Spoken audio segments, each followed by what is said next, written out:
अब इतने सारे डिस्कशन के बाद अब हमारा जो नेक्स्ट सेक्शन है वो इस पर्टिकुलर लेक्चर का वो है loss of the energy in the pipes. So इस सेक्शन में हम जो है क्वांटिफिकेशन करेंगे कि एनर्जी लॉस हम कैसे क्वांटिफाई करें। तो क्वांटिफाई करने से पहले हमें ये समझने की ज़रूरत है कि कौन कौन से डिफरेंट तरह के एनर्जी लॉस हैं जो पाइप फ्लो में होते हैं। तो अगर हम इसको कैटेगराइज करना चाहें, सो एनर्जी लॉस को हम या एनर्जी लॉसेस को हम दो मेजर कैटेगरी में डिवाइड कर सकते हैं। पहली कैटेगरी है आपकी मेजर एनर्जी लॉस,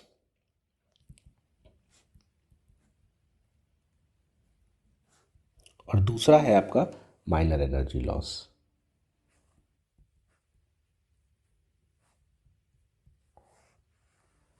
नाउ ये मेजर एनर्जी लॉस जो हैं स्पेशली इस बात पर डिज़ाइन ये एनर्जी कैटेगरी जो की गई है वो इस बात पर बेसिकली कि ये प्रोड्यूस कैसे होते हैं। तो जो मेजर एनर्जी लॉस होता है ये बेसिकली जो है वो आपके फ्रिक्शन की वजह से प्रोड्यूस होता है।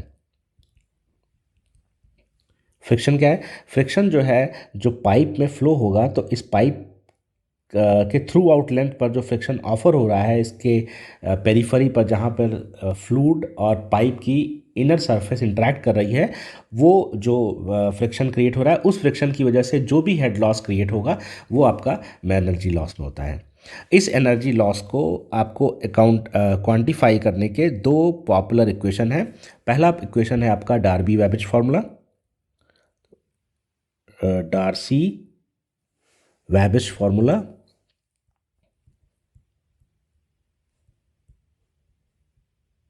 ये पर्टिकुलर फार्मूला आपने जब लैमिनार फ्लो पढ़ा था तब भी ये यूज़ हुआ था। दूसरा जो हमारा पॉपुलर फार्मूला है वो है चेजीज फार्मूला।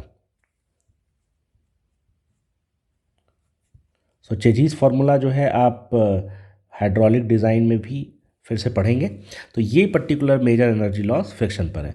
नाउ दूसरे तरह के जो लॉसेस पर्टिकुलरली इन्वॉल्व हैं वो पाइप फिटिंग से हो रहे हैं या कभी सडन पाइप के किसी भी क्रॉस सेक्शन में चेंज हो रहा है, पाइप के फ्लो की डायरेक्शन में चेंज हो रहा है, उस तरह के जो भी माइनर लॉसेस हैं वो इस तरह से कुछ कैटेगराइज किए गए हैं। तो पहला माइनर लॉस जो है वो है आपका sudden expansion of the pipe, sudden expansion of pipe. दूसरा है आपका सडन कॉन्ट्रैक्शन ऑफ पाइप।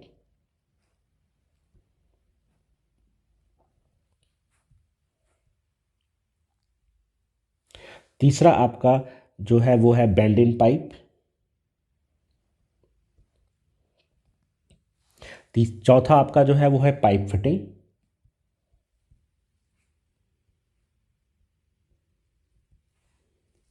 और पांचवा जो है वो है आपका एनी ऑब्स्ट्रक्शन।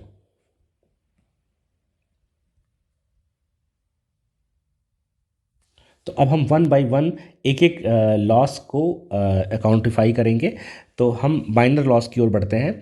तो कभी भी पाइप का अगर कोई यूनिफॉर्म क्रॉस सेक्शनल एरिया है और सडनली जो है वो अचानक से उसका क्रॉस सेक्शन चेंज हो जाए, तो इस केस में अगर यहाँ पे क्रॉस सेक्शन है A1 और यहाँ पे क्रॉस सेक्शन है A2 और ये बहुत ही शॉर्ट लेंथ में चेंज हो गया और ये कुछ इस तरह का है कि A2 is greater than A1, तो ये सारे जब भी कंडीशन अकर होंगी ये कहलाएगी आपकी सडन एक्सपेंशन ऑफ पाइप। तो इस तरह के एक्सपेंशन में भी हेड लॉस इस पोजीशन पर अकर होगा। नाउ किसी केस में अगर पाइप का क्रॉस सेक्शन ये है और कहीं पे आपका सडन ये कॉन्ट्रैक्ट हो गया, तो अगर ये सपोज करिए A1 है और ये क्रॉस सेक्शन A2 है और इस तरह का है कि A1 is higher than the A2, तो ये जो कॉन्ट्रैक्शन है वो आपका सॉरी ये जो आपका माइनर लॉस है वो आपके सडन कॉन्ट्रैक्शन की वजह से प्रोड्यूस होगा। तो this is the sudden contraction and this is the sudden expansion. Now तीसरा जो है वो बेंड इन पाइप है। बेंड इन पाइप में जब भी हम बेंड इन पाइप की बात करेंगे तो आपका क्रॉस सेक्शन हो सकता है कि यूनिफॉर्म रहे और किसी भी पाइप में जो फ्लो हो रहा था उसका डायरेक्शन जो है वो चेंज हो गया। या जैसे फॉर एग्जांपल कभी एक पाइप आप ऐसी भी अकर कर सकते हैं जो पाइप कुछ इस तरह की हो और ये फ्लो का डायरेक्शन ये था जो अब ये हो गया। तो इस लोकेशन पर भी, इन लोकेशन पर भी आपका माइनर लॉस होगा। दू चौथे पे आइए, जो कि है आपकी पाइप फिटिंग। तो कभी कभी किसी केस में क्या होता है कि अगर कोई एक लार्जर पाइप है और इस लार्जर पाइप से हम कभी भी एक जो है सब्सिडरी पाइप निकाल रहे हैं जिसका डायमीटर कम है, तो इसको यहाँ आपने कनेक्ट कर दिया। इसके बाद कुछ दूर आपने ये एक दूसरा पाइप कनेक्ट कर दिया। तो जब भी इस तरह की कभी भी पाइप फिटिंग की जाएगी तो उस पाइप फिटिंग के केस में आपके पोजीशंस पर लॉस होंगे। पांचवा जो है वो है आपका ऑब्स्ट्रक्शन। सो ऑब्स्ट्रक्शन के केस में जो है, जो आपकी चीज़ें हैं वो हैं गेट्स और वॉल्व्स। ये एक तरह से ऑब्स्ट्रक्शन की तरह काम करते हैं। तो गेट्स और वॉल्व्स कब लगाए जाते हैं? जब हमको कभी भी वाटर फ्लो रेगुलेट करना होता है। रेगुलेट करने का ये मतलब है कि अगर हमें किसी स्पेसिफाइड रेट पर वाटर को फ्लो करना है या कंट्रोल करना है कि फ़्लो चल रहा हो अचानक से बंद कर दे, तो ये गेट्स और वॉल्व्स जो है वो अलग अलग पोजीशन पर यूज़ किया जा सकते हैं। बहुत सारे गेट्स और वॉल्व्स हैं। तो इस जैसे हम अगर एक एग्जांपल लें, कभी आपके घरों में जो नल है उस नल के ऊपर जो आपका टैप लगा हुआ है, तो ये जो है इसको अगर हम रोटेट कराएं राउंड में ऐसे ऐसे ऐसे, तो यहाँ पर एक जो है वो गेट होगा जो कि क्लोज हो जाएगा, और जब इसको आप और रोटेट करेंगे ऊपर आएगा तो ये गेट ऊपर की ओर खुल जाएगा। तो इस तरह से आप रेगुलेट कर सकते हैं कि कब वाटर का फ्लो होगा और कब नहीं होगा। तो ये सारी जब भी कंडीशन होंगी माइनर लॉसेस तब तब होंगे। नाउ इन सारे डिस्कशन से एक जो सबसे इम्पॉर्टेंट चीज़ है कि इनका कैटेगराइजेशन मेजर एनर्जी लॉस और माइनर एनर्जी लॉस में किया क्यों गया है। तो अगर हम मेजर और माइनर लॉस की बात करें तो major loss throughout the length होता है।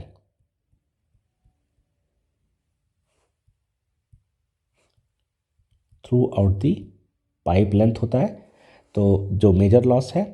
और माइनर लॉस जो है वो उन पोजीशंस पर होता है जिन पोजीशन पर आपको सडन चेंज या सडन कॉन्ट्रैक्शन हो रहा है। तो यूजली क्या होता है, जो मैग्नीट्यूड निकल के आएगा आपके हेड लॉस का, और अगर सपोज करिए ये हेड लॉस है और ये मेजर है, तो मेजर का जो मैग्नीट्यूड होता है वो यूजली हेड लॉस का माइनर के कंपैरिजन में ज़्यादा होता है। ऐसा होता क्यों है? क्योंकि major loss throughout pipe हो रहा है और माइनर लॉस किसी किसी लोकेशंस पर हो रहे हैं। एक और एडिशनल चीज़ है, माइनर लॉस भी जो है वो किसी एक लोकेशंस पर नहीं होते हैं, उनकी भी एक रेंज होती है जो किसी स्पेसिफाइड दूरी तक होते ही होते हैं। लेकिन चूंकि हमें अपने एनर्जी इक्वेशन में किसी पोजीशन, जब हम एनर्जी निकालेंगे तो हमको कोई एक प्लेस डेजिग्नेट करना पड़ेगा जहाँ पे हमको ये लेना पड़ेगा कि यहाँ जस्ट जो है हेड लॉस हो रहा है, दैट उसकी वजह से प्रेशर ड्रॉप हो रहा है। तो हमें किसी भी पाइप में अगर हम बात करें तो किसी एक लोकेशन पर हमको कंसीडर करना पड़ेगा। इस फैक्ट को कंसीडर करते हुए एनर्जी इक्वेशन में हमारे लिए अप्लीकेबिलिटी आसान हो जाए, इसलिए जब भी हम माइनर लॉस की बात करेंगे तो उसकी हम पोजीशन ज़रूर डेजिग्नेट करेंगे कि इस पर्टिकुलर लोकेशन पे हम माइनर लॉस को अकाउंट कर रहे हैं। नाउ अब हम एक एक एनर्जी लॉस को क्वांटिफाई करना शुरू करेंगे। तो सबसे पहले हम मेजर एनर्जी लॉस को क्वांटिफाई करना शुरू करेंगे। तो अगर हमें मेजर एनर्जी लॉस को क्वांटिफाई करना है, शुरू करना चाहिए, तो सबसे पहले हमें डार्सी वेस्बैच इक्वेशन यूज़ करना चाहिए। तो डार्सी वेस्बैच इक्वेशन जो है वो हमारे head loss due to the friction in pipe का एक्सप्रेशन डिराइव करने के लिए यूज़ किया जाता है। तो किसी भी इक्वेशन को शुरू करने से पहले सबसे पहले समझ लेना चाहिए कि अप्लीकेबिलिटी कहाँ है। तो this particular equation will give us expression for the loss of head due to friction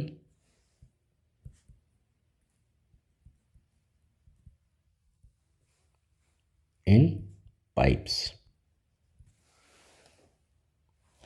तो अगर हमें ये इक्वेशन डिराइव करनी है तो हमने एक हॉरिजॉन्टल पाइप लिया हुआ है और वो यूनिफॉर्म क्रॉस सेक्शनल की है, और इसके दो सेक्शन, सेक्शन 1 और सेक्शन 2 पर हमने जो है कंट्रोल वॉल्यूम लिया है, और इस कंट्रोल वॉल्यूम पे लग रहे सारे फोर्सेस जो है हम फिगर आउट करेंगे।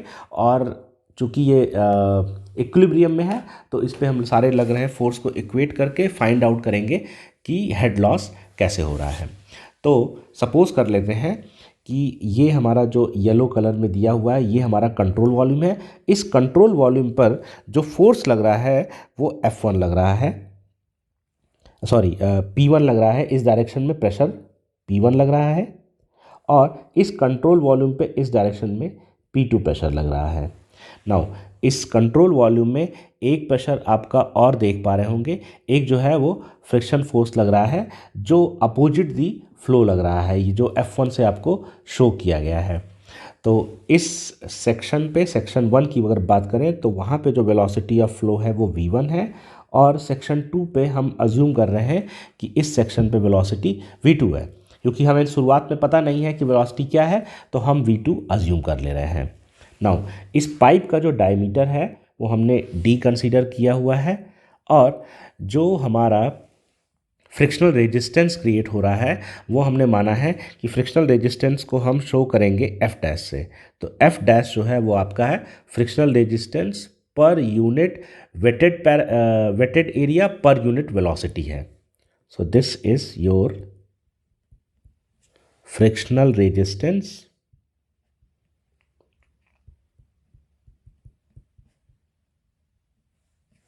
पर यूनिट वेटेड एरिया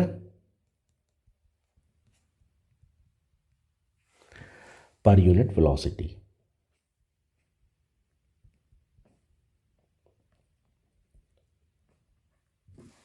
नाउ और हम ये अज्यूम कर रहे हैं कि ड्यूरिंग दिस फ्लो सेक्शन 1 से 2 तक जब वाटर फ्लो कर रहा है तो उस तक पहुंचने में जो हमारा हेड लॉस क्रिएट हो रहा है वो HL है। किसी किसी टेक्स्ट में इसी चीज़ को HF लिखा हुआ है, HL लिखा हुआ है, तो हम HF भी कंसीडर कर सकते हैं, HF भी कंसीडर कर सकते हैं, HL भी कंसीडर कर सकते हैं। L is showing the loss and F word is showing the loss due to the friction. So better we will consider the HF value और हियर। सो अगर हम सेक्शन 1 और सेक्शन 2 पर अगर हम बर्नौलीज थ्योरम लगाएं तो अगर हम सेक्शन 1 की बात करें तो सेक्शन 1 पे जो प्रेशर है वो है हमारा P1 प्रेशर जो हमने अज्यूम किया हुआ है। Pressure is P1 and P1 divided by rho g. तो रो जो है वो आपकी फ्लूइड जो बह रहा है उसकी डेंसिटी है, जी आपका ग्रेविटी है और वेलोसिटी हेड तो ये आपका प्रेशर हो गया। दूसरा जो है आपका वेलोसिटी हेड, तो वेलोसिटी हेड होगा V1 square over 2g plus हमने चूँकि जो लोकेशन ली है वो हम दो डिफरेंट पॉइंट्स ले रहे हैं जो एक ही हॉरिजेंटल लाइन में एग्जिस्ट करते हैं। तो इस पर अगर हम डेटम हेड की बात करें तो डेटम हेड पहले वाले सेक्शन पे हम अज्यूम कर रहे हैं कि ये Z1 लोकेशन पर है और दूसरे सेक्शन पर अगर हम बात करें तो सपोज हमने किया है कि उस पर प्रेशर है P2, सो प्रेशर हेड हो गया P2 over rho G plus velocity इस सेक्शन पर है V2, सो V2 square over 2g plus इसका हम डाटम जो अज्यूम कर रहे हैं वो हम लिख रहे हैं Z2।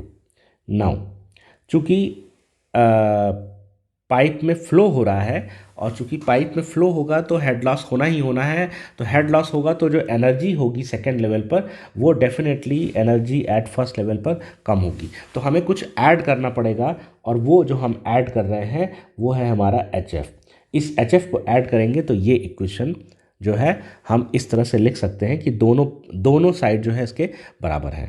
नाउ जो इम्पॉर्टेंट चीज़ है अगर आप ध्यान से देखें तो हमारा Z1 और Z2 जो है वो बराबर है क्योंकि दोनों के दोनों एक ही लेवल पर हैं। तो Z1 Z2 जो है वो डाटम है, वो दोनों के दोनों बराबर हैं। दूसरी चीज़, इस सारे के सारे इक्वेशन में जैसे हम बर्नौलीज थ्योरम लगा रहे हैं उसी तरह से हम कंटिन्यूटी इक्वेशन भी अप्लाई कर सकते हैं। तो अगर हम इस इक्वेशन में कंटिन्यूटी इक्वेशन अप्लाई करें तो ये इक्वेशन कुछ ऐसे लिखी जा सकती है A1 V1 is equal to A2 V2। इसका क्या मतलब, सेक्शन 1 पर क्या क्रॉस सेक्शन है और उस पर क्या वेलोसिटी है, इसी तरह सेक्शन 2 पर क्या एरिया ऑफ क्रॉस सेक्शन है और उस पर क्या वेलोसिटी है। तो चूंकि ये यूनिफॉर्म क्रॉस सेक्शन है तो बोथ सेक्शन पर एरिया कांस्टेंट है, तो A V1 is equal to A V2। इसका मतलब कि V1 is equal to V2।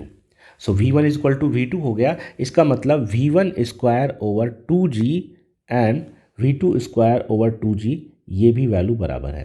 तो दोनों साइड से ये दोनों वैल्यू कैंसिल आउट की जा सकती है। तो अगर हम इन सब चीज़ों को रिवाइज करके सिंप्लीफाई करके लिखें तो ये इक्वेशन दिखेगी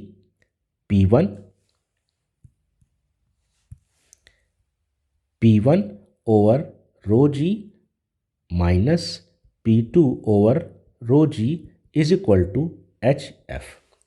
सो इसको और सिंप्लीफाई करें तो ये हो गया P1 minus P2 over rho G is equal to H into F.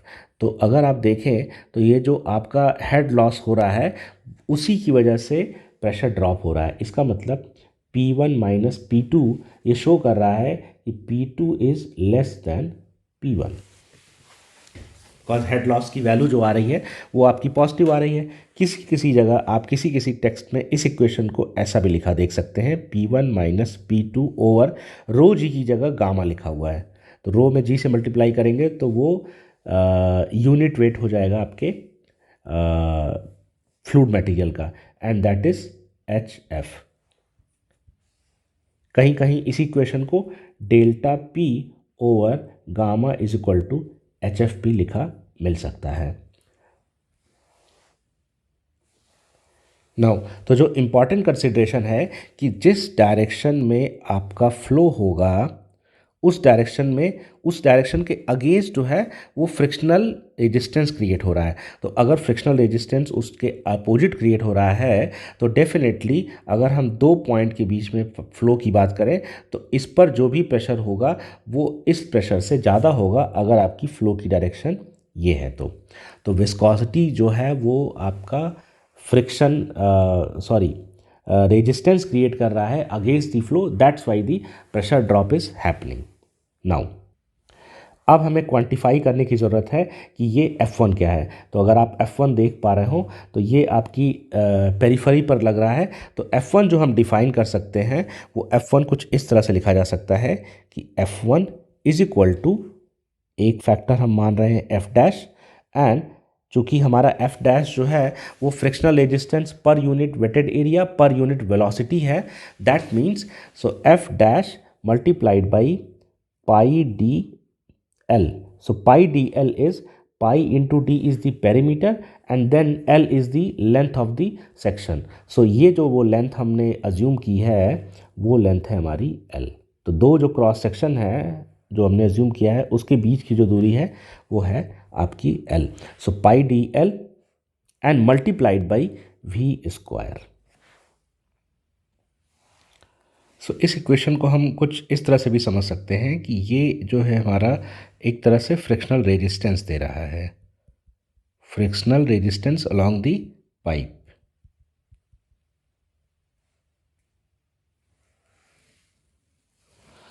Now so जो इम्पॉर्टेंट चीज़ ये है कि हमने जो डिफ़ाइन किया था अपना वो डिफ़ाइन किया था ये frictional resistance per unit wetted area per unit velocity. So हमने अगर हम इसकी बात करें तो ये पाई इंटू डी जो है वो हमारा पेरीमीटर है और एल जो है वो हमारी लेंथ ऑफ पाइप है। सो ये पाई इंटू डेल जो पाई इंटू डी इंटू एल जो है वो हमारा वेटेड एरिया हो गया, और चूँकि ये पर यूनिट वेलोसिटी था सो दैट्स वाई वेलोसिटी का स्क्वायर जो यहाँ पे अवेलेबल है। सो हम इसी इक्वेशन जो लिखी है हमने इसी F1 को हम फिर से लिख सकते हैं F dash multiplied by pi D and into L into V square. So pi D is your perimeter, weighted perimeter. So again we can write it as F1 is equal to F dash into P into L into V square. So ये हमारा frictional resistance along the pipe boundary for the flow इस particular equation से निकाला जा सकता है। Now अगर हम जो हमने कंट्रोल वॉल्यूम लिया था उस कंट्रोल वॉल्यूम की बात करें तो इस कंट्रोल वॉल्यूम पे जो फ्रिक्शन काम कर रहा है इसकी चारों तरफ पेरीफेरी पर, वो तो एक F1 हो गया फ्रिक्शनल रेजिस्टेंस तो हम 2 से शो कर रहे हैं, ये एक्चुअली पूरा क्रॉस सेक्शन जो हमारा जो वेटेड पैरामीटर है उसके सरफेस पे काम करेगा। तो ये 2 नहीं है, ये शो करने का तरीका है कि ये उस पेरीमीटर के अलोंग जो है वो काम करेगा। और दूसरे जो फोर्सेस वो काम कर रहे थे, वो एक P1 प्रेशर यहाँ काम कर रहा था और P2 प्रेशर यहाँ काम कर रहा था। तो हमारा जो सेक्शन है वो सेक्शन 1 और 2 जो है, इस कंट्रोल वॉल्यूम पे अगर हम सारे फोर्सेस को कंसीडर करें और हॉरिजॉन्टल डायरेक्शन में और इसको इक्विलिब्रियम कंडीशन के लिए लिखें, तो हम लिख सकते हैं कि P1, और ये जिस एरिया पे काम कर रहा है वो है area A। So P1 into A is the force in the horizontal direction. Now minus P2 multiplied by A, and again so your F1 is opposite the flow, so your F1, और ये अगर equilibrium में है तो ये equation बन के आएगी 0। नाउ अब हमें क्या करना है, इस इक्वेशन में सिर्फ F1 की वैल्यू पुट कर देनी है। सो इस इक्वेशन को लिख सकते हैं P1 minus P2 multiplied by A is equal to F dash P L V square divided by A। But अभी हमने जो पिछली इक्वेशन फाइंड आउट की थी, जिसमें हमने ये देखा था कि P1 minus P2 is equal to rho ji H F, जो हमने पुरानी इक्वेशन फाइंड आउट की है यहाँ पर, उसी इक्वेशन को अगर हम यहाँ ले आएँ तो इन दोनों इक्वेशन को अगर हम फिर से कंबाइन करें, तो हम इन दोनों इक्वेशन को अगर हम कंबाइन करें तो सिर्फ और सिर्फ P1 बाई P2 को हम सिर्फ और सिर्फ यहाँ पर एक गलती हो गई है, ये A यहाँ नहीं होगा। सो अगर हम P1 और P2 को इक्वेट करें तो हम इन दोनों राइट साइड को इक्वेट कर सकते हैं। तो राइट साइड को अगर हम इक्वेट करते हुए लिखें, लेफ्ट साइड को इक्वेट करें तो राइट जो टर्म लिखे हुए हैं एक्सप्रेशंस के, उनको लिखा जा सकता है rho ji H F is equal to F dash P L V square divided by A. और अगर हम इसको फिर से सिंप्लीफाई करें और सिर्फ इस इक्वेशन को एच एफ के टर्म में लिखें, so this particular thing can be written as F dash over rho ji multiplied by P by A multiplied by L multiplied by V square. Now P by A जो है वो हमारा, P जो है वो है हमारा वेटेड पैरामीटर, जो फ्लूइड की वजह से पेरीमीटर हमारा वेट हो रहा है। सो वेटेड पेरीमीटर। और नाउ जो है वो ए जो है हमारा एरिया, क्रॉस सेक्शनल एरिया है पाइप का। सो हमारा अगर पाइप का डायमीटर डी है, सो वेटेड पैरामीटर हो गया पाई इंटू डी, और जो क्रॉस सेक्शनल एरिया है वो हो गया पाई बाई 4 डी स्क्वायर। सो अगर इसको सिंप्लीफाई करें तो ये वैल्यू आ रही है 4 बाई डी। तो इसका मतलब जो यहाँ पे हमारे पास P बाई ए है, इसको हम 4 बाई डी लिख सकते हैं। तो यही एच एफ की इक्वेशन कुछ इस तरह से सिंप्लीफाई हो जाएगी, F dash divided by rho ji multiplied by 4 divided by D multiplied by L V square. Now इस पर्टिकुलर इक्वेशन में F dash over rho is equal to F by 2 अगर हम अज्यूम कर लें, तो यहाँ पे जो एफ निकल के आ रहा है, ये हमारा एफ जो है वो कोफिशिएंट ऑफ फ्रिक्शन है।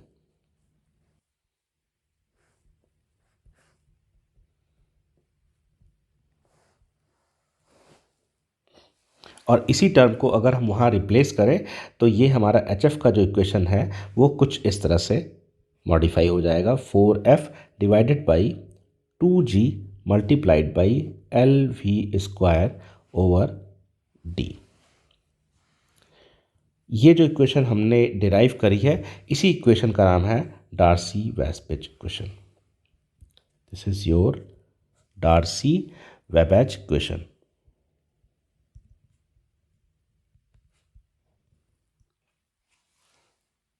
नाउ एक जो इम्पॉर्टेंट एस्पेक्ट है वो, अगर आज की आप मॉडर्न किताबें देखें तो यही जो इक्वेशन आपका एच एफ लिखा हुआ है, वो कई किताबों में H F is equal to F L V square divided by 2 into G into D, इस फॉर्म में भी आपको लिखा हुआ दिख सकता है। तो इसको अगर हम थोड़ा सा और प्रॉपर वे में कर दें तो F multiplied by V square 2g and then L divided by D. So ये आपका वेलोसिटी हेड जैसा हो गया और ये हो गया एल बाई टी। सो आज के कुछ आपको ऐसे टेक्स्ट मिल सकते हैं जहाँ पे डार्सी वैसबेच इक्वेशन ये लिखा होगा। नाउ आपको एक इम्पॉर्टेंट चीज़ जो ध्यान देनी है वो ये ध्यान देनी है कि अगर दो इक्वेशन अवेलेबल हैं तो इन दोनों इक्वेशन का सिग्निफिकेंस क्या है और हमको कौन सा यूज़ करें कौन सा नहीं यूज़ करें। तो ये कई सारे बच्चों के लिए जो है वो कन्फ्यूज़न का पॉइंट हो सकता है।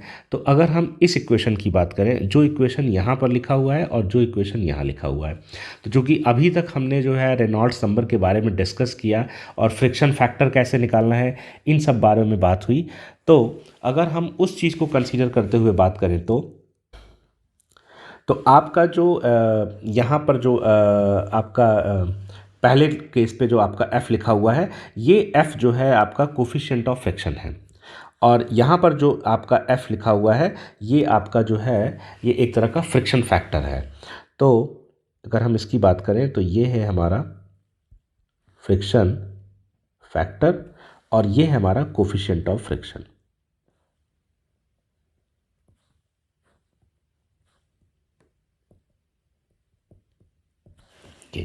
नाउ इन दोनों को यूज़ कैसे करना है, अगर हम ये इक्वेशन यूज़ करेंगे तो हमारे इस केस में जो f की वैल्यू होगी वो जो है वो 16 बाई आर ई होगी।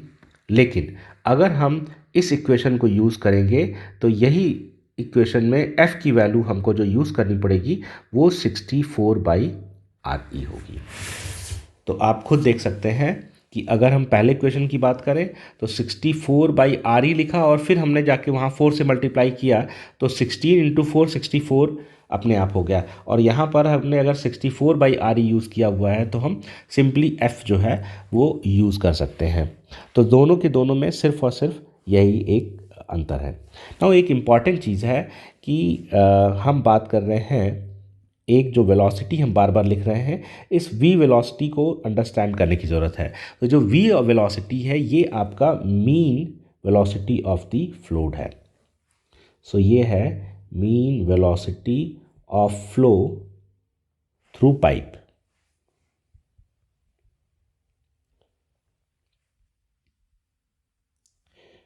इसको हमको इसलिए समझने की ज़रूरत है क्योंकि हम टर्बुलेंट फ़्लो या किसी भी फ़्लो की बात करें तो अगर हम लैमिनार की बात करें तो हमारा वेलोसिटी प्रोफाइल कुछ ऐसा है।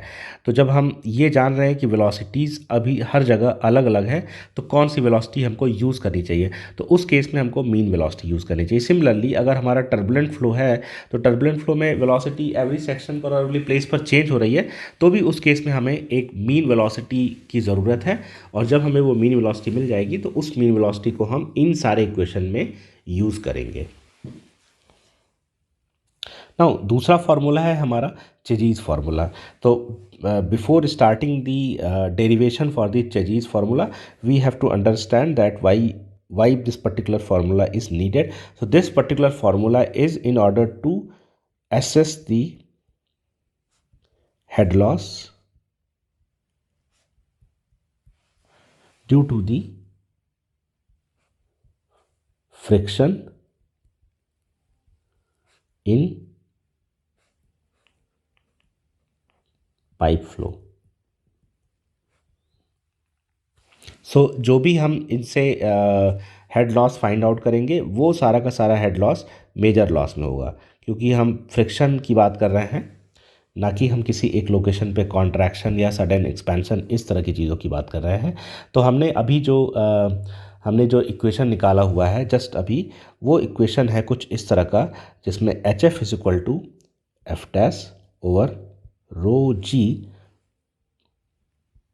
P divide by A multiplied by L into V square. ये इक्वेशन हमने अभी अभी पिछले डेरिवेशन में डार्सी वैचबिच इक्वेशन में दिखाया था, जहाँ पे जो है ये एच एफ आपका हेड लॉस है, हेड लॉस द पाइप है, ए जो है आपका cross sectional area of the pipe है, पी आपका वेटेड पेरीमीटर है, एल आपका जो है वो cross sectional length, sorry length of the pipe है जो आप कंसीडर कर रहे हैं। वी आपकी mean velocity of the flow है। सो जैसा कि हम लोग पहले भी डिफाइन कर चुके हैं, ये जो रेशियो है ये ए बाई पी। सो ये ए बाई पी जो है ये हमारा जो है हाइड्रोलिक मीन डेप्थ की ओर हाइड्रोलिक मीन डेप्थ के नाम से डिफाइन किया जाता है। तो हाइड्रोलिक मीन डेप्थ की बात करें, या इसको किसी किसी टेक्स्ट में हाइड्रोलिक रेडियस की भी बात से लिखा रहता है, हाइड्रोलिक रेडियस।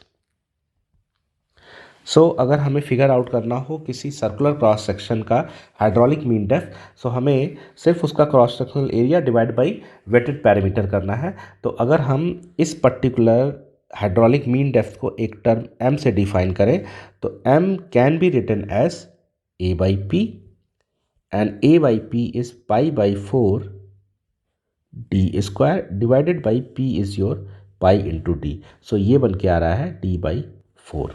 और इस पर्टिकुलर a बाई पी को हम यहाँ पर यूज़ कर सकते हैं। तो ये जो a बाई पी यहाँ लिखा हुआ है उसकी जगह यहाँ p बाई a लिखा है, इसका मतलब ये हो गया 1 बाई m।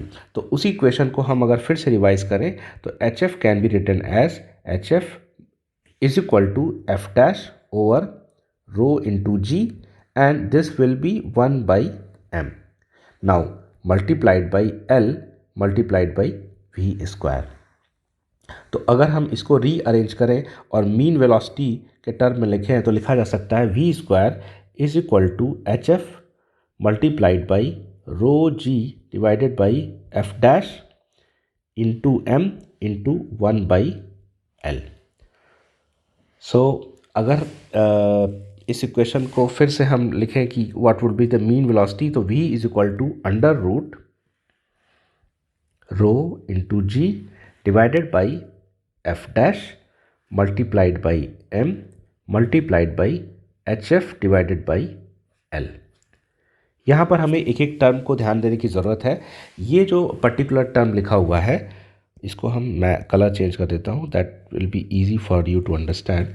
सो अगर हम इस टर्म की बात करें और इस टर्म की बात करें, तो जो येलो में हाईलाइट किया है इस टर्म को हम एक साथ अलग से लिख सकते हैं, और अगर हम इसकी बात करें तो हम देख पाएंगे कि ये जो आपका H F divided by L है ये आपका जो है आई है। आई जो है वो head loss per unit length of pipe है। So this is the head loss per unit length of the pipe. इसी को कहीं कहीं हाइड्रोलिक ग्रेडियंट भी लिखा होता है।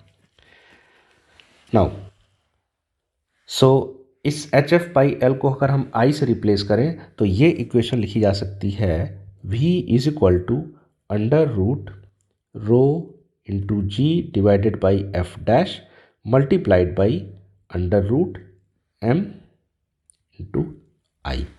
सो ये एक तरह का एक कांस्टेंट है, और इसी कांस्टेंट को हम c से रिप्लेस करते हैं, और यही c कांस्टेंट जो है वो चेजीज कांस्टेंट के नाम से फेमस है।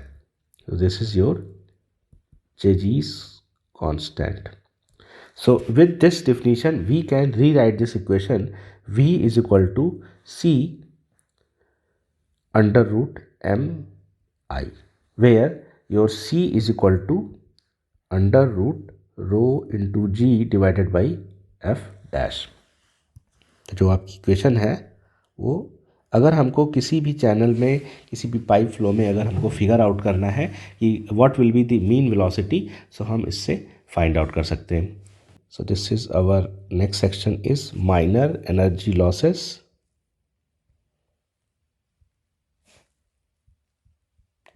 सो कहीं कहीं इसको माइनर हेड लॉस भी लिखा होता है। So that particular term you can also use minor head loss.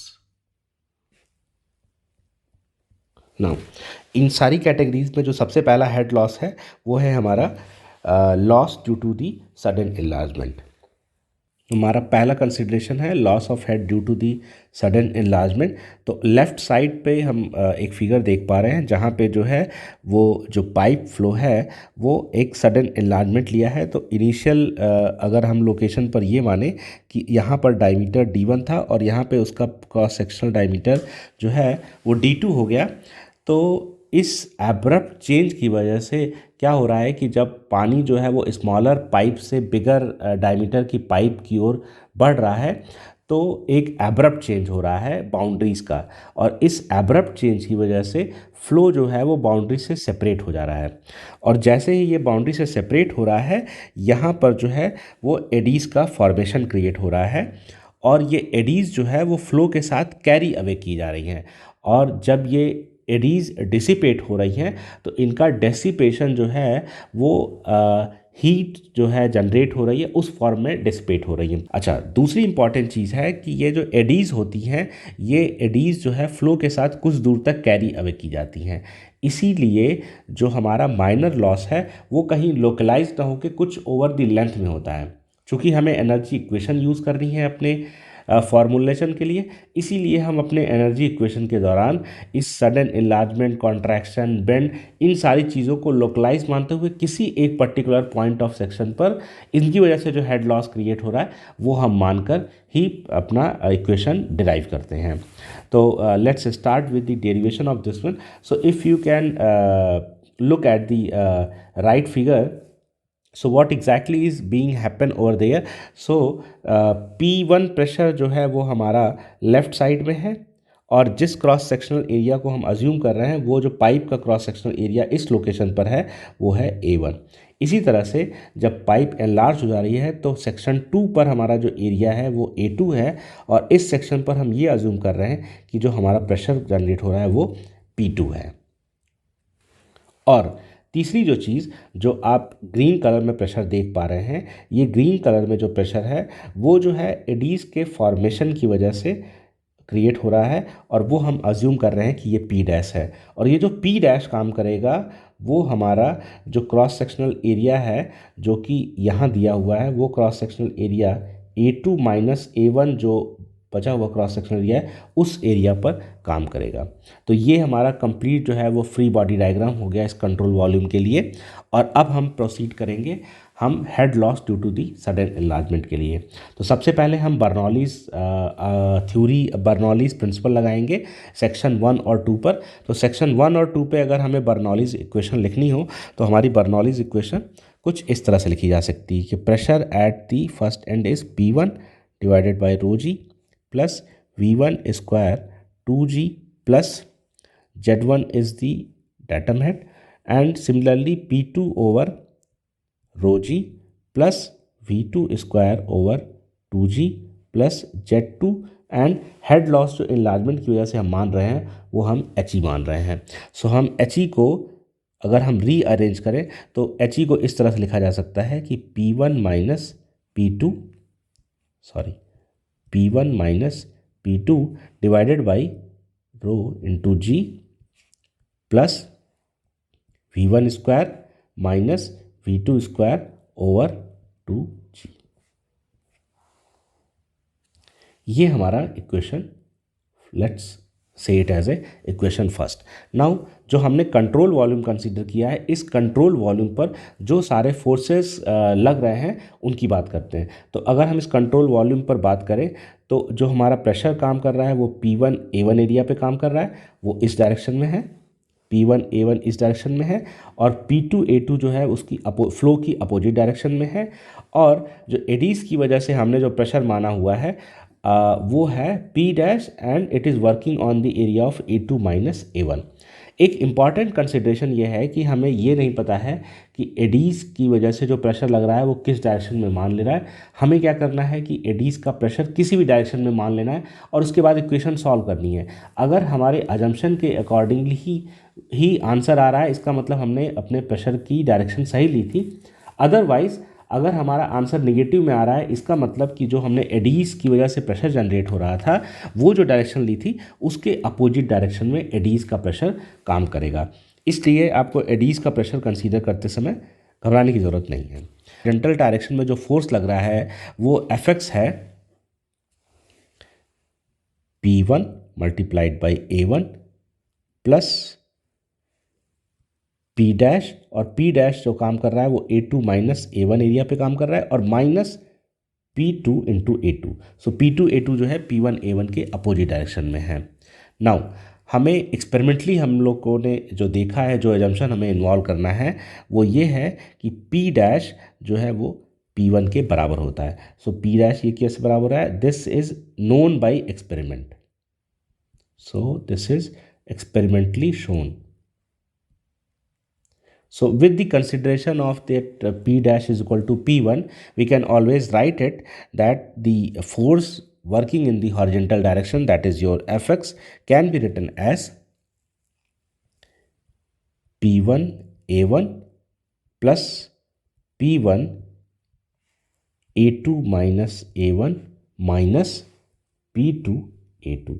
सो इस इक्वेशन को अगर हम सिंप्लीफाई करें तो ये इक्वेशन कुछ इस तरह की दिखेगी, P1 minus P2 and multiplied by A2, that is the horizontal direction में जो आपका फोर्स काम कर रहा है, ये वो काम कर रहा है। सो ये फोर्स जो है, this force is acting on the liquid in the control volume in the direction of the flow. Now अब हमें यहाँ पे मोमेंटम थ्योरम लगानी है। जो मोमेंटम थ्योरम लगानी है तो इसमें मोमेंटम ऑफ लिक्विड अगर पर सेकेंड एट सेक्शन 1 पे बात करें तो मोमेंटम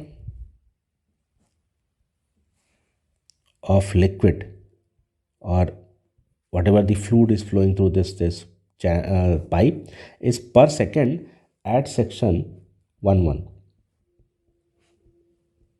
सो अगर हम इसकी बात करें तो ये जो काम कर रहा है इस लोकेशन पर, तो rho into A1 into V1, ये जो है आपका टोटल जो है मास है, और इस मास की वेलोसिटी जो है इस सेक्शन पर है V1। सो जो momentum of the liquid per second at this particular section would be rho A1 V1 square। इसी तरह से अगर हम सेक्शन 2 की बात करें तो सेक्शन 2 पर जो मोमेंटम है वो भी इसी तरह से लिखा जा सकता है, जो कि होगा रो A2 V2 square. So I M again writing for you that momentum of liquid पर सेकेंड एट सेक्शन 2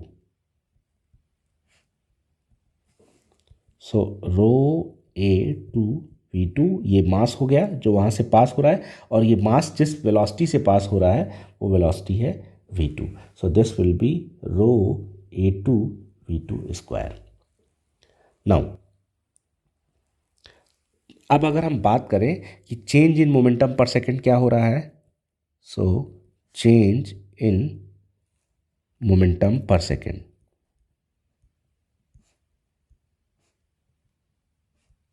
इसके लिए हमें फाइनल में से इनिशियल मोमेंटम सब्ट्रैक्ट करना है। तो फाइनल मोमेंटम जो है हमारा है वो रो A2 V2 स्क्वायर, और इनिशियल है हमारा रो A1 V1 square.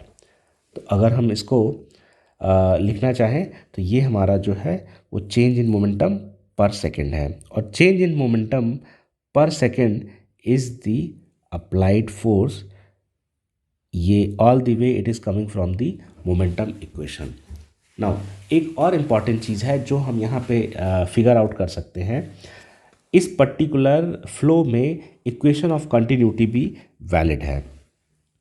So the equation of continuity अगर हम अप्लाई करें दोनों सेक्शन पे, continuity, so equation of continuity consider करें तो ये लिखा जा सकता है A1 V1 is equal to A2 V2। अगर हम इससे फिगर आउट करें तो हम A1 को A2 के टर्म में लिख सकते हैं, तो A1 is equal to A2 V2 divided by V1।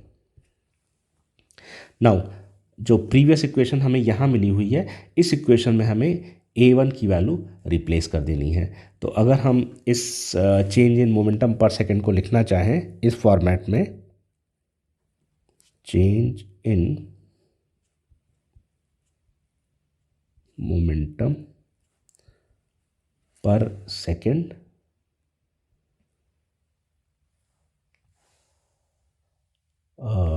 This should B,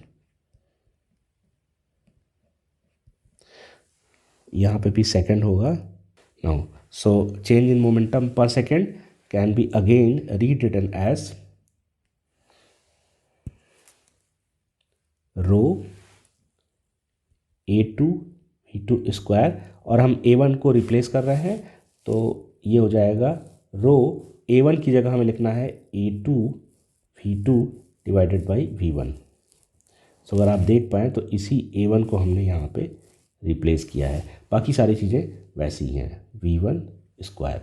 सो अगर हम इस इक्वेशन को सिंप्लीफाई करें तो ये इक्वेशन सिंप्लीफाई होके कुछ इस तरह की दिखेगी, रो A2 V2 square minus rho A V1 V2।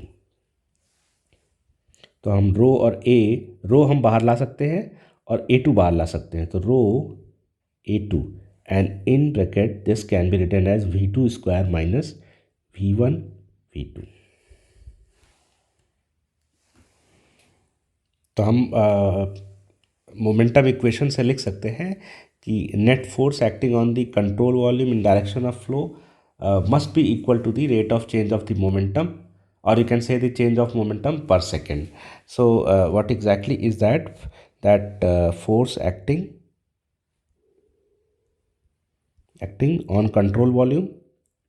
So control volume is what we have considered for the evaluation of the or the free body diagram for this particular thing. So that was the control volume, so in the direction of flow, and that must be equal to the rate of change of the momentum. So rate of change of momentum is change in momentum per second. So rate of change of momentum. So यहाँ जो हमें equation मिली हुई है वो rate of change of momentum मिली हुई है, और फोर्स हमने पहले निकाला हुआ है।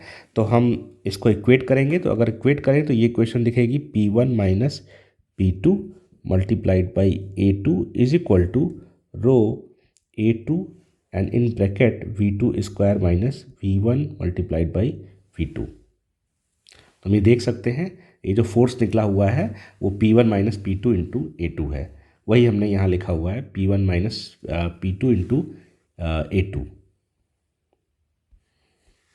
और वही जो है वो rate of change of momentum जो हमने वैल्यू यहाँ निकाली हुई थी वो उस इक्वेशन को हमने यहाँ लाकर फीड किया हुआ है।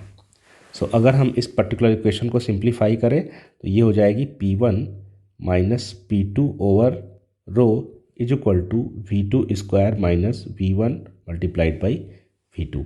सो अगर हम दोनों साइड में अगर G से डिवाइड कर दें तो G से डिवाइड कर दें तो ये इक्वेशन हो जाएगी G into rho and divided by, तो हमें जो इक्वेशन मिल रही है P1 minus P2 divided by rho G is equal to V2 square minus V2 divided by G। So हमें पहले भी P1 minus P2 divided by rho G की वैल्यू मिल चुकी है। तो जो हमने सबसे पहला इक्वेशन 1 अगर आप देख पा रहे हो तो इक्वेशन 1 हमने यहाँ एक निकाला हुआ था, ये इक्वेशन इसमें He की वैल्यू भी है और P1 माइनस P2 भी है, तो हमें यही इक्वेशन जो है वो पिक करना है। तो हमने जो वो फर्स्ट इक्वेशन वहाँ निकाली थी जो He के टर्म में है, उन दोनों इक्वेशन को अगर हम कंपेयर करें तो ये जो वैल्यू हमें यहाँ मिल रही है ये P1 minus P2 over rho g and P1 minus P2 over rho g जो यहाँ मिल रही है, इन दोनों की वैल्यू को रिप्लेस कर देना है। तो अगर हम इस वैल्यू को यहाँ ला के रखें तो हमारा He लिखा जा सकता है He is equal to P1 minus P2 divide by rho G is equal to V2 square divided by G minus V1 V2 divided by G plus यहाँ जो पहले से लिखा हुआ है वो V1 square over 2G minus V2 square divide by 2G।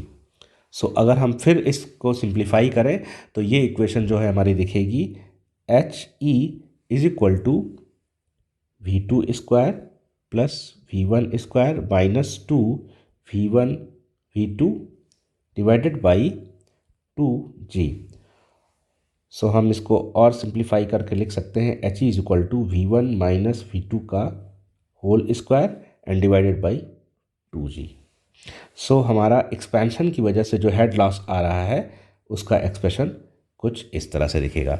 तो इसको अगर हम सिंप्लीफाई करें तो इसको हम इस तरह से लिख सकते हैं कि difference in the velocity at the two section का स्क्वायर लेना है, डिवाइड बाई 2g करें तो हमें head loss due to the sudden expansion मिल जाएगा। नाउ एक जो इंपॉर्टेंट चीज़ ध्यान देने वाली है, हमें चूंकि ये इक्वेशन v1 माइनस v2 का होल स्क्वायर है, तो अगर हम कभी कंफ्यूज भी हो रहे हैं कि v1 बड़ा है या v2 बड़ा है, तो हमें वो कंसीडर करने की ज़रूरत नहीं, क्योंकि कोई भी मैग्नीट्यूड आएगा और वो नेगेटिव भी हुआ और उसको हम स्क्वायर करेंगे तो भी हमें आंसर सही मिल जाएगा। लेकिन हमें ये याद रखना है कि v1 जो है वो ऑलवेज जो है वो v2 से बड़ा होगा, क्योंकि v1 जो है वो लोअर क्रॉस सेक्शन पर है। जैसे इस चीज़ को भी हम डिस्कस कर लेते हैं कि v1 v2 से बड़ा क्यों होगा, क्योंकि हमारा ये सडन एक्सपेंशन हो रहा है। तो सडन एक्सपेंशन के केस में यहाँ पर जो क्रॉस सेक्शन होगा वो सपोज कर रहे हैं हम a1 है, और ये जो क्रॉस सेक्शन हम अज्यूम कर रहे हैं वो a2 है। और चूंकि इक्वेशन ऑफ कंटिन्यूटी वैलिड है तो यहाँ पे v1 वेलोसिटी, यहाँ पे v2 वेलोसिटी है, तो a1 v1 is equal to a2 v2। सो जब हमें ये पहले से पता है कि सडन एक्सपेंशन हो रहा है तो a2 is greater than a1, तो अगर a2 a1 से बड़ा हो गया तो ये डेडली श्योर है कि v1 जो है v1 v2 से बड़ा होगा। तो हमें ये भी सोचने की ज़रूरत नहीं है। सो सडन एक्सपेंशन में ये चीज़ वैलिड होगी। अब इसी कंसिडरेशन को करते हुए अब हम loss of head due to the sudden contraction की ओर बढ़ेंगे। हमारा नेक्स्ट डेरिवेशन है loss of the head due to the sudden contraction. So right side में एक फिगर दिया हुआ है जहाँ पर एक पाइप है जिसका क्रॉस सेक्शन a1 है, और बाद में वो पाइप का क्रॉस सेक्शन कम होके a2 हो जा रहा है, और जब ये फ्लो हो रहा है 1 से 2 तो आप देख पा रहे हैं कि एक वेना कॉन्ट्रैक्टा बन रहा है लोकेशन CC पर। So we must have to understand that a formation of vena contracta is happening at a this particular sudden contraction.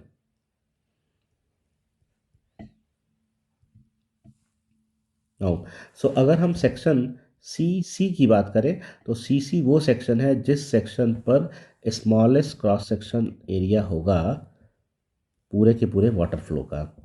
ये जो प्रॉब्लम हमारी है, जो अभी हमें सडन कॉन्ट्रैक्शन जैसी दिख रही है, वो सडन कॉन्ट्रैक्शन ना हो करके अगर हम इसको विजुलाइज कर पाए तो हमारा विना कॉन्ट्रैक्टा की जो लोकेशन है, इस लोकेशन से जब वाटर यहाँ आगे बढ़ रहा है तो ये इस स्मॉलेस्ट एरिया से जब आपके सेक्शन 2 की ओर बढ़ रहा है तो ये जो है एक तरह का इनलार्जमेंट हो रहा है। So actually the problem of the sudden contraction is a problem of the sudden enlargement of the areas which is happening from the vena contractor to the smaller pipe of the cross section A2. So let's first of all decide the various parameters that we were going to involve in this particular derivation. So AC हम मान रहे हैं कि AC जो है हमारा area of flow है eight cross section C, और वही हमारा वेना कॉन्ट्रैक्टा है। तो ये क्रॉस सेक्शन CC पर एरिया है, और सिमिलरली इस पर्टिकुलर लोकेशन पे जो हमारी वेलोसिटी है, जिसको हम कह सकते हैं velocity of flow at vena contracta location और the cross section CC। So velocity of flow at section CC, and similarly A1 A2 and P1 P2 is known to us, that we have already discussed. So P1 is the pressure at section A1 and P2 is pressure at section P2. A2 is the area, P2 is the pressure at cross section A2. Now what we are assuming that this problem is for the contraction, so the head loss we are denoting by the HC. So this is the loss of head due to the sudden contraction.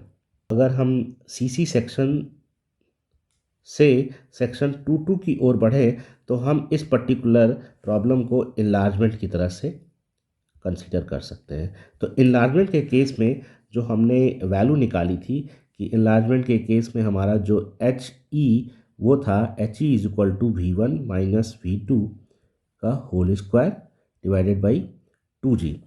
इस particular aspect को समझते हुए हमारा जो location one है वो है V सी, और जो वी टू है वो हमारा वी टू है ही है। तो अगर हम इसी एच ई वैल्यू को अब कॉन्ट्रैक्शन की तरह रिप्लेस करें तो हम लिख सकते हैं H C is equal to V C minus V two का whole square divided by two g. ये हमारा एक्सप्रेशन बन के आ रहा है कॉन्ट्रैक्शन की वजह से। नाउ एक इम्पॉर्टेंट एस्पेक्ट ये है कि वीसी के बारे में हमें जानकारी नहीं है, क्योंकि कॉन्ट्रैक्टर बिना कॉन्ट्रैक्टर लोकेशन पे वेलोसिटी क्या होगी वो हमें नहीं पता है। तो उसे हमें जो है किसी और टर्म में फिगर आउट करना होगा। तो उसके लिए हम आगे बढ़ते हैं।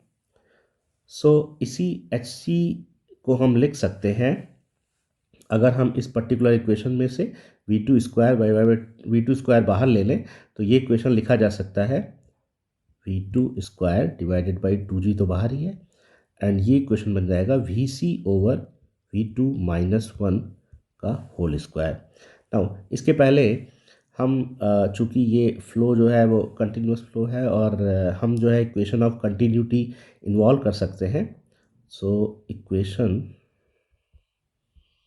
ऑफ कंटिन्यूटी अप्लीकेबल होगा। So A one V one is equal to A2 V2 and similarly AC VC. So area at the Vena contactor location and the corresponding velocity. So we can write it, we can use this particular equation and we can write that VC divided by V2 is equal to A2 divided by AC. Now इसको हम ऐसे भी लिख सकते हैं जिससे हम पूरे इक्वेशन में ए टू से डिवाइड कर दें। So we can write one divided by A C divided by A two. तो हमने पहले ही ये फिगर आउट कर रखा है, पहले के हमारे पुराने लेक्चरों में आप देख सकते हैं, जहाँ पे A C divided by A two को ऑलरेडी सी सी डिफाइन किया गया है, that is the coefficient of the contraction. So अगर हम इस वैल्यू को यहाँ लाकर रिप्लेस कर दें तो हम लिख सकते हैं V C divided by V two is equal to one divided by C C, that is the coefficient of contraction. Now हमें ये वैल्यू यहाँ मिल रही है V C by V two की, और इस V C by V two की वैल्यू को ले आके हमें यहाँ पे पुट कर देना है इस इक्वेशन में, और हमारा एच सी का इक्वेशन अब सी सी के फॉर्मेट में आ जाएगा। तो अगर हम उसको वहाँ पे पुट करें तो ये वैल्यू बनेगी H C is equal to V two square divided by two G and in brackets 1 by this is your CC. VC by V2, our definition is V2 by VC by V2 is 1 by CC, वही हमने रखा हुआ है यहाँ पे। तो ये 1 by CC and this is minus 1 and whole raised to the power 2. Now अब हम इस इक्वेशन को एक और फॉर्मेट में लिख सकते हैं, that is H C is equal to K times of V two square divided by two g, जहाँ पर के की वैल्यू जो कि एक कांस्टेंट है, K is equal to one by C C minus one and whole raise to the power two. Now usually जो है सी सी की वैल्यू नियरली 0.6 के अराउंड होती है, और अगर हम सी सी की वैल्यू को यहाँ पे अज्यूम कर लें कि दैट इज़ आवर 0.62, तो अगर हम के की वैल्यू फाइंड आउट करें तो के की वैल्यू निकल के आएगी K is equal to one divided by 0.62 minus one whole square. So K की वैल्यू हो गई 0.375। सो अगर हम इस इक्वेशन में वैल्यू रख दें तो कोफिशिएंट ऑफ कॉन्ट्रैक्शन निकल के आएगा H C is equal to 0.375 multiplied by V two square over two ji.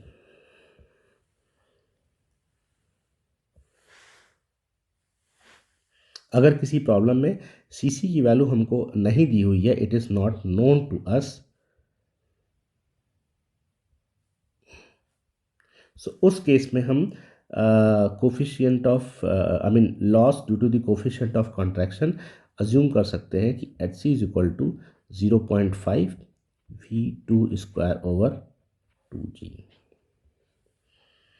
With this particular formulation, the coefficient of the loss of the head due to the sudden enlargement as well as the sudden contraction is completed. So the concluding remark is that the sudden contraction is another form of the sudden enlargement of the pipe cross section. Now, the next section for our discussion is the loss of the head at the entrance of pipe.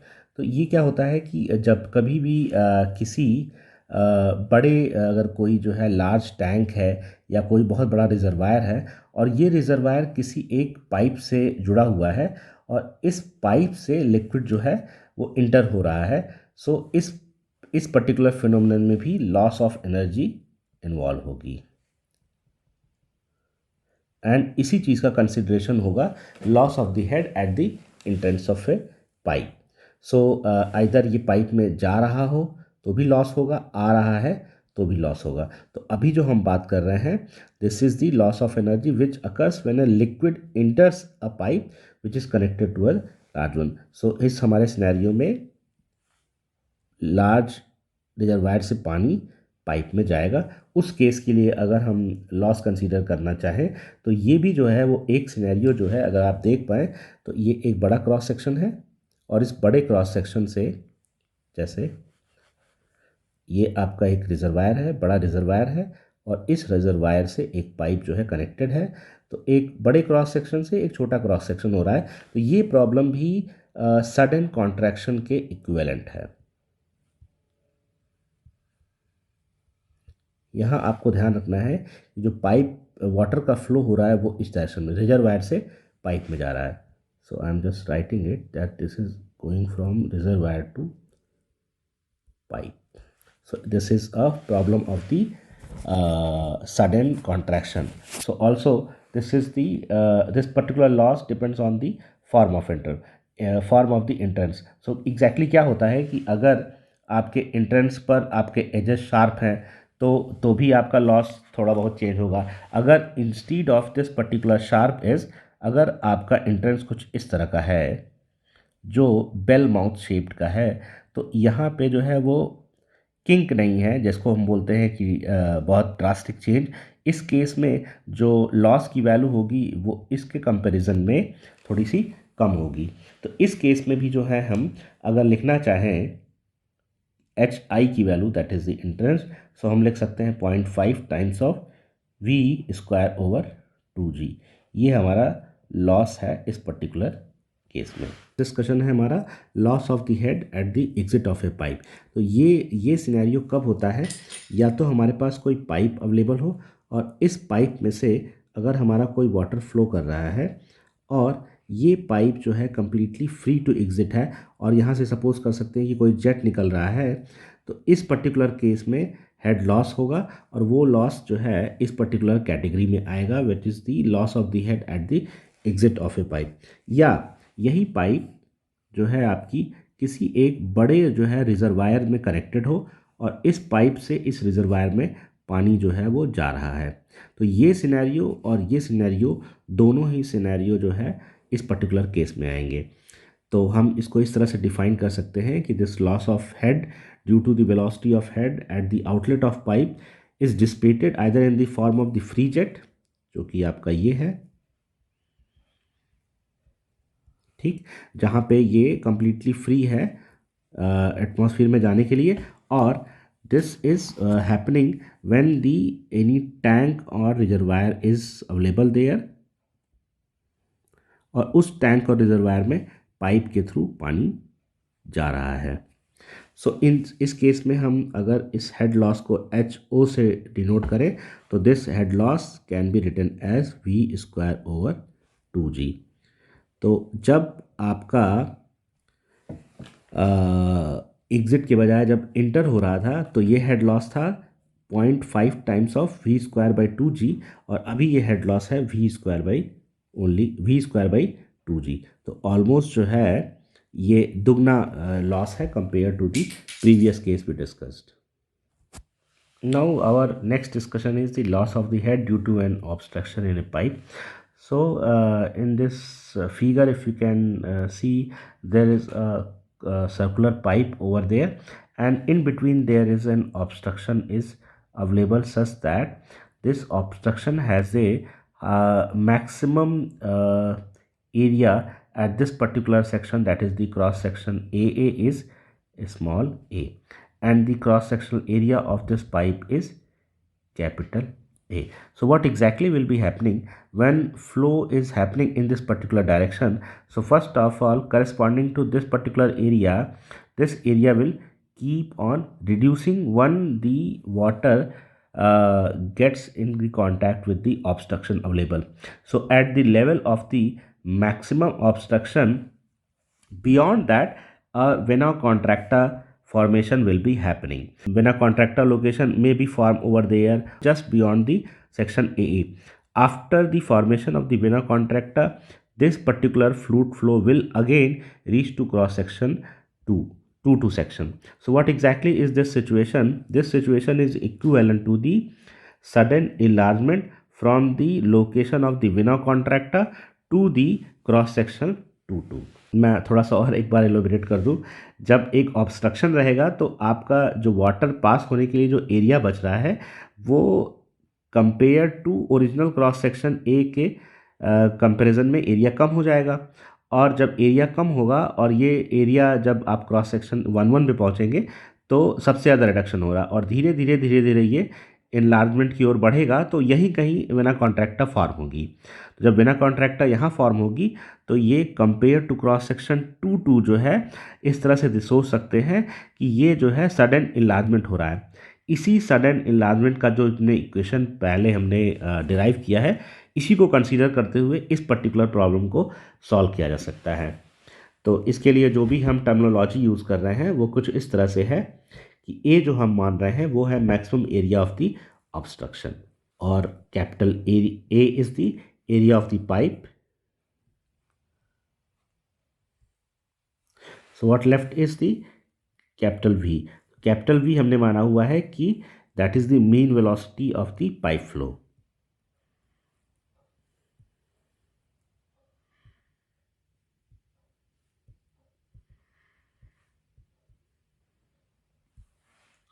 Now अगर हम cross section 1 पे बात करें तो cross section 1 पे हमारा जो area था वो ए मैग्नीट्यूड से रिड्यूस हो गया।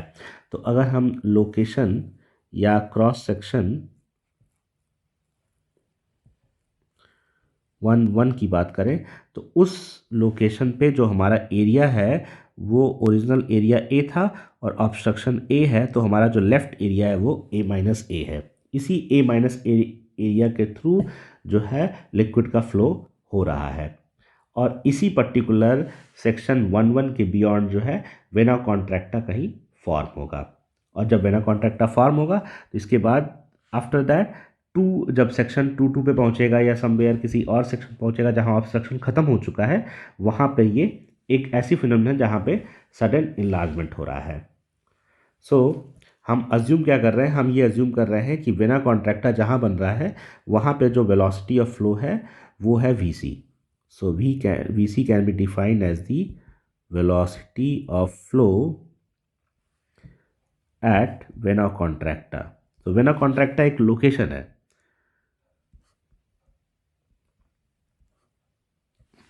वेना कॉन्ट्रैक्टा एक फिनोमिनन है और ये किसी एक लोकेशन पर होगा। सो अगर हम इसकी बात करें कि जो भी लॉस ऑफ हेड हो रहा है due to obstruction, so our loss of head due to this obstruction, this will be equivalent to the loss of head due to the enlargement from vena contracta to location section 2 तो हम अगर इस particular चीज़ को लिखना चाहें जो right side में है, तो अगर हम एनलार्जमेंट का फॉर्मूला लिखना चाहें तो अगर वेलोसिटी हमारी थी v1 माइनस v2, तो v1 हो गया हमारा vc, और v2 is the final velocity, और इसका स्क्वायर डिवाइडेड बाई 2g, ये हमारा लॉस ऑफ हेड हो गया। अच्छा, कंटिन्यूटी इक्वेशन अगर हम लगाना चाहें इस पर्टिकुलर फिनोमिनन में, कंटिन्यूटी इक्वेशन, सो अगर हम कंटिन्यूटी इक्वेशन लगा रहे हैं वेना कॉन्ट्रैक्टा पे और किसी अंदर सेक्शन, वेना कॉन्ट्रैक्टा पे हमने जो एरिया माना हुआ है वो AC है, और वेना कॉन्ट्रैक्टा वाली लोकेशन पे जो वेलोसिटी है वो VC है। तो AC into VC will be A into V। AC is the area of cross section eight vena contracta,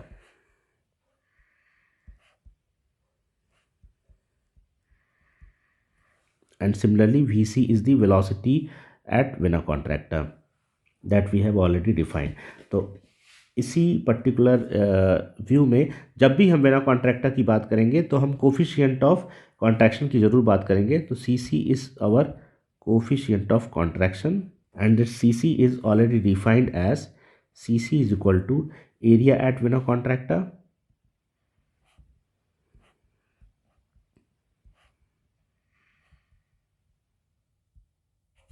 divided by our area at the obstruction, that is the considered cross section, that is A minus A। so this can be written as AC divided by A minus A। so यहाँ से हमें CC की definition मिल गई। so हम इसको लिख सकते हैं AC is equal to CC multiplied by A minus A। तो एक इक्वेशन हमको ये मिल गई। अब हम जो हमने पहली इक्वेशन मिली हुई थी, एक इक्वेशन हमारी ये है, let's see it as a equation 1, let's say this is equation 2 and this is our equation 3। So अगर हम पुरानी इक्वेशन जो हमें मिली थी यहाँ पर, जो हमारी सेकेंड नंबर की इक्वेशन ऑफ कंटिन्यूटी, और जो थर्ड इक्वेशन है, इन दोनों को ले आए। तो मैं सेकेंड इक्वेशन कॉपी कर रहा हूँ।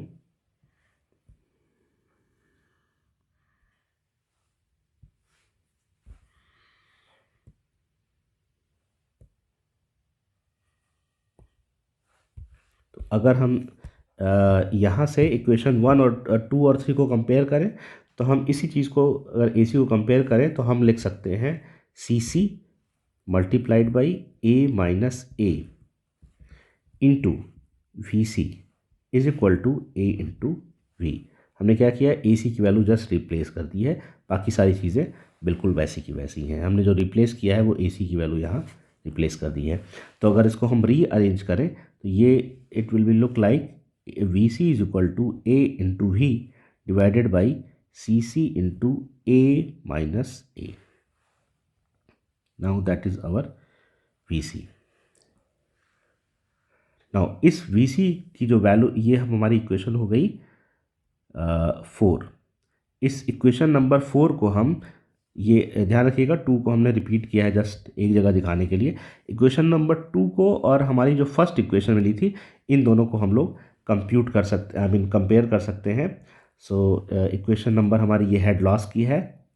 सो अगर हम इस हेड लॉस को लिखना चाहें HO या ऑब्स्ट्रक्शन को लिखना चाहें head loss due to obstruction OB। So इस पर्टिकुलर इक्वेशन को हम फिर से वहाँ कॉपी कर ले, HOB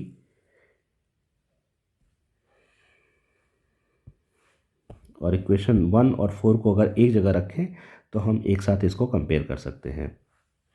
सो हमारी इक्वेशन 1 और 4 एक जगह आ गई। अब हमें इसी की वैल्यू वहाँ पर पुट कर देनी है। So we can write it that HOB is equal to, VC की वैल्यू बस पुट करेंगे हम। So this equation will look like VC minus V2 का whole square divided by 2G, और इसी VC की वैल्यू वहाँ से पुट करेंगे तो ये इक्वेशन कुछ ऐसा दिखेगा, A into V divided by CC A minus A। Now ये हमारा पहला पार्ट हो गया, और दूसरा माइनस V। सो V2 जो है हमारा यहाँ पर V है, तो V2 को हम गायब कर दे रहे हैं, जो कि इक्वेशन 1 है। और इसी, चूँकि थ्रू आउट हम वेलोसिटी V मान रहे हैं, तो ये हमारा जो है वो ओरिजिनल इक्वेशन था जो हमने यूज़ किया था इस पर्टिकुलर एस्पेक्ट को समझाने के लिए, कि जब हम कॉन्ट्रैक्शन में काम करते हैं तो V C minus V two होता है, तो उसको हमने यहाँ पे वी से रिप्रेजेंट करेंगे। तो अगर हम उसको वी मान लें जो कि यूनिफॉर्म वेलोसिटी है, तो ये हो गया numerator divided by 2g।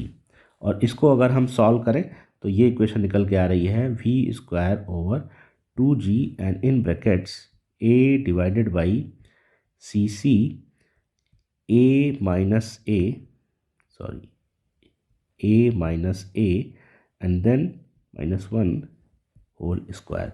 So that will be the head loss due to the obstruction. यहाँ वही एक करेक्शन है जो हम सेक्शन 2.2 पर हमने वेलोसिटी v2 लिखी हुई है, जबकि हमारी थ्रू आउट वेलोसिटी जो है वो v है। तो यहाँ पे बस हमको v लिख लेना है, बाकी कोई दिक्कत नहीं है।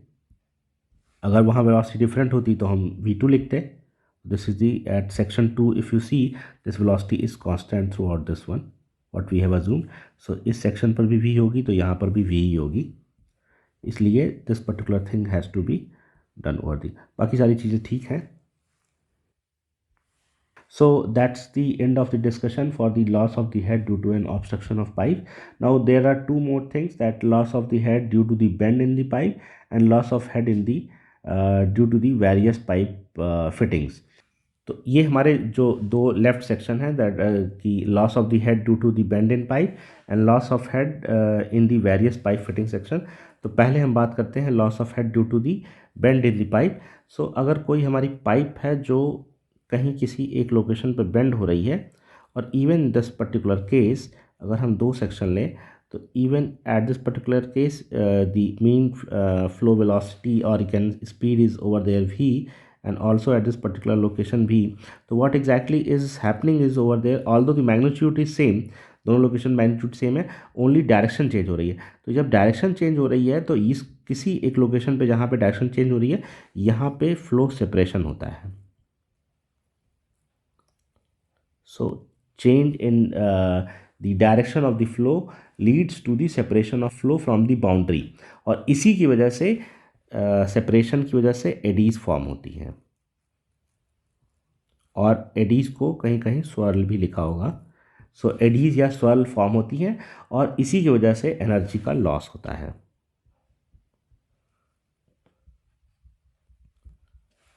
ठीक है, नाउ सो इस पर्टिकुलर अगर हम एस्पेक्ट को लिखना चाहें तो head loss due to the bend can be written H B is equal to K times of V square over 2g। Now ये जो के की वैल्यू है ये कोफिशिएंट ऑफ बेंड है और ये अलग अलग चीज़ों पे डिपेंड करता है। तो अगर हम के की बात करें तो ये के जो है तीन मेजर चीज़ें हैं जिन पर डिपेंड करेगा। के पहला जो है वो आपका एंगल ऑफ बेंड पर, कितने डिग्री पर बेंडिंग हो, मतलब पाइप का ओरिएंटेशन जो है बेंड हुआ है। दूसरा है radius of curvature of bend पर,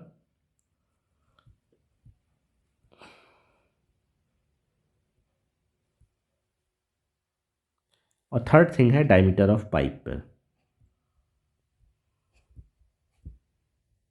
इसको मैं अलग से डिटेल डिस्कस करूँगा। तो अगर हम थीटा की बात करें तो अगर ये पाइप इस डायरेक्शन में जा रही है तो ओरिजिनल ये था और अब एंगल जो है इसका ये हो गया। सो जो बेंड हो रहा है वो ये भी आप कह सकते हैं, अदरवाइज़ आप ये भी कह सकते हैं कि पाइप का इनिशियल ओरिएंटेशन ये था और उसके बाद ये एंगल यहाँ से चेंज हो गया। तो जो बेंड आप देख रहे हैं इसको आप इस थीटा से भी रिप्रेजेंट कर सकते हैं, इस थीटा से भी रिप्रेजेंट कर सकते हैं। एनीवे पहली चीज़ तो ये हो गई।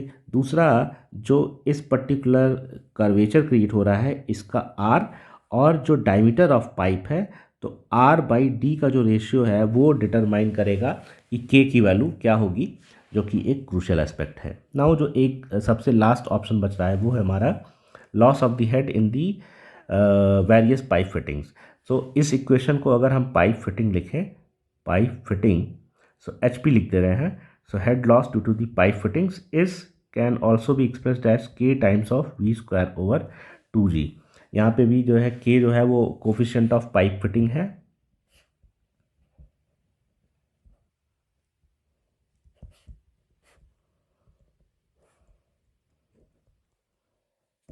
सो पाइप फिटिंग के केस में एग्जैक्टली होता ये है कि जब हम डिफरेंट तरह के वॉल्व्स या कपलिंग्स लगाते हैं तो उस केस में भी हमारा एनर्जी का लॉस होता है। जैसे इस पाइप के साथ में जस्ट इससे हल्का सा बड़ा डायमीटर का पाइप को कनेक्ट करेंगे तो यहाँ पे जब वाटर यहाँ से यहाँ पहुँचेगा तो भी लॉस होगा, और कभी कभी जब इधर से वाटर आएगा तो भी लॉस होगा। तो एक तो इस जंक्शन पे लॉस हुआ। सिमिलरली कभी वॉल्व लगाएं या कभी गेजेस लगाएं, सॉरी वॉल्व लगाएं या गेट्स लगाएं, उन सारे केसेस में भी एनर्जी लॉस होता ही होता है। सो के की वैल्यू यूजली इन सारी केस के लिए के की वैल्यू एक्सपेरिमेंटली डिटरमाइन की जाती है, और जो यूजुअल वैल्यूज़ होती हैं वो दी जा सकती हैं। इनको डायरेक्टली जो है किसी डेरिवेशन से डिराइव नहीं किया जा सकता है।